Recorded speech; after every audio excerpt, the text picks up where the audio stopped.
Air ইন্ডিয়ার বিমান সংস্থার যান্ত্রিক ত্রুটির ঘটনাগুলো যেন থামার নামই নিচ্ছে না।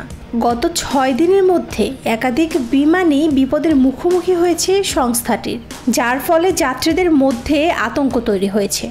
সান ফ্রান্সিসকো থেকে মুম্বাইগামী AI-180 ফ্লাইটটি, যেটি কলকাতা হয়ে যাত্রা করেছিল, সেই বিমানটি মধ্যরাতে কলকাতার বিমানবন্দরে জরুরি অবতরণ করতে বাধ্য হয়। বিমানটির বাঁ দিকের ইঞ্জিনে যান্ত্রিক ত্রুটি ধরা পড়ায় যাত্রীদের নিরাপত্তার জন্য কলকাতা বিমানবন্দরে নামিয়ে নেওয়া হয়। অবতরণের সময় রাত 1:45 এবং 2টার দিকে বিমানটি পুনরায় উড়ার পরিকল্পনা ছিল। তবে যান্ত্রিক ত্রুটির কারণে কয়েক ঘন্টা পরীক্ষা নিরীক্ষার পর বিমান কর্তৃপক্ষ মঙ্গলবার ভোরে যাত্রীদের নিরাপদে নামিয়ে দেয়।